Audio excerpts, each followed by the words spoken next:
When a 7-time world champion comes calling, it's almost impossible to say no.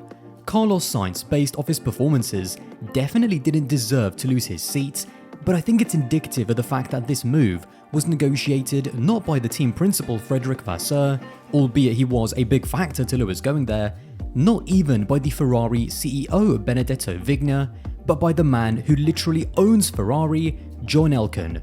Ferrari have been trying to get Hamilton long before Sainz ever even got to the team. Even though I've seen articles linking Hamilton to Ferrari for years now, the first time I genuinely believed that it was a possibility or that a real offer was made by Elkann stretches back to the end of 2019, when, if we remember, the team decided to drop Seb the following year. In a way, Hamilton was Ferrari's #1 option ahead of Sainz for not just 2025, but going back all the way to 2021. So I guess fair play to Ferrari and their management for being persistent and getting their man in the end. Since Sainz joined Ferrari up against one of the fastest and most highly rated drivers on the grid, he has been more than respectable compared to Leclerc. He beat him in the championship right off the bat in 2021, but then lost out in 2022 and 2023. And now, a lot of Leclerc fans will point to reliability and bad luck when it comes to his losses versus Sainz, and whilst that is true, I think it would be ignorant and disingenuous to also ignore the various drain covers and engine fires that Sainz has also suffered during his time at Ferrari. The bottom line is that whilst I have always thought that Leclerc is the faster and better driver, especially when both of them had a championship-capable car during the first third of the season in 2022, what has made Sainz such a highly rated driver is the fact that he has never been a #2. His speed and performances have almost made him like a 1.5 relative to Leclerc. And as a combination with their speed and harmony within the team, Sainz has been a big part of why Ferrari have scored the podiums and wins that they have over the last 3 years. All of this means that unexpectedly for 2025, there is a high-quality driver on the market that I don't think people were anticipating to be on the market just a few months ago.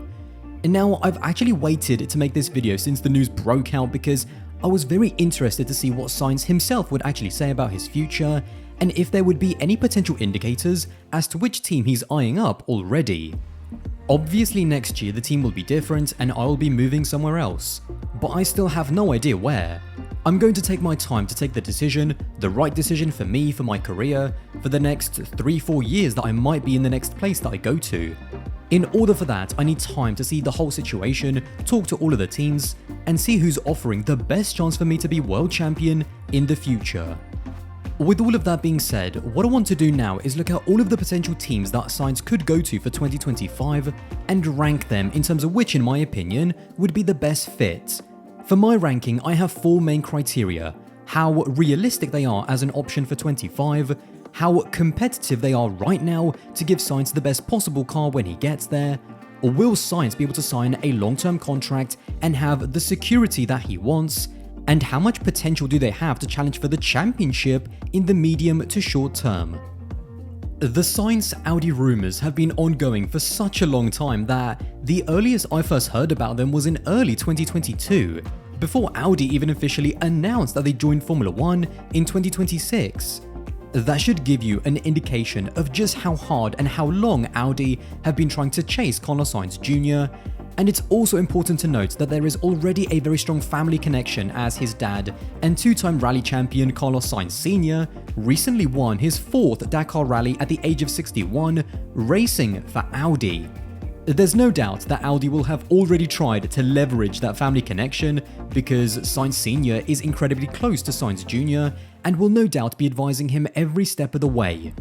But despite the fact that Audi clearly wants Sainz a lot and would probably give him a very long and lucrative deal to be the main man at Audi, this move, despite how much media attention it's been getting, just doesn't make any sense to me for Sainz.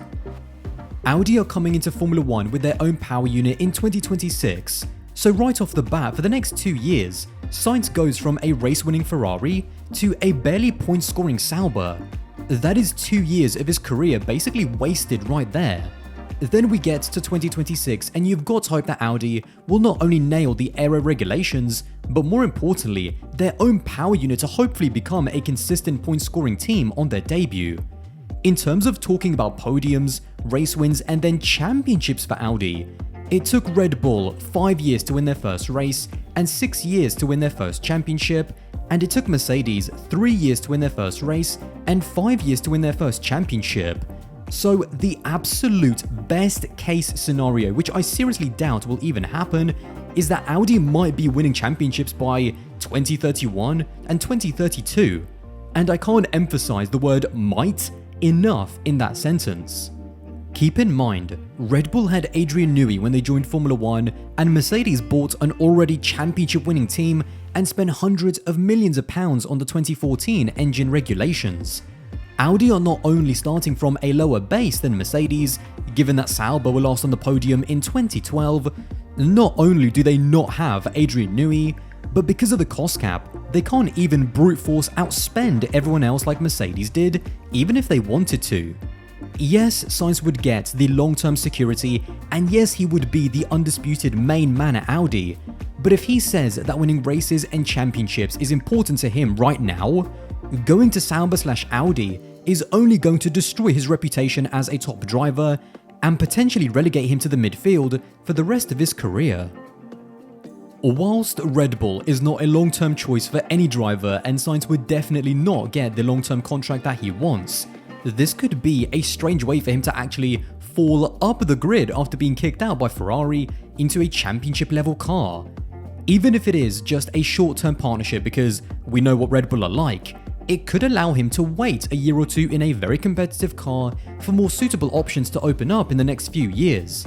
And so that is why I actually think that Sainz going to Red Bull and reuniting with his rookie teammate Max Verstappen could be pretty beneficial for both sides. Now, granted, for this to be a realistic option, it actually requires for Checo to underdeliver to the point where Red Bull start looking for his replacement, and it also requires Ricciardo to underdeliver as well to the point where he is also not in contention.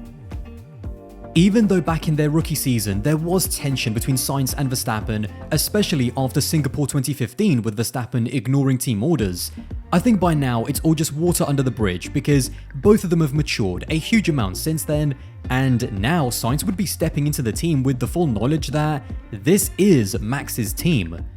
On a performance level, I think that this driver lineup instantly rivals that of Hamilton and Leclerc. And whilst I don't think that Sainz would ever win a title up against Verstappen, I do think that he is a better driver than Perez.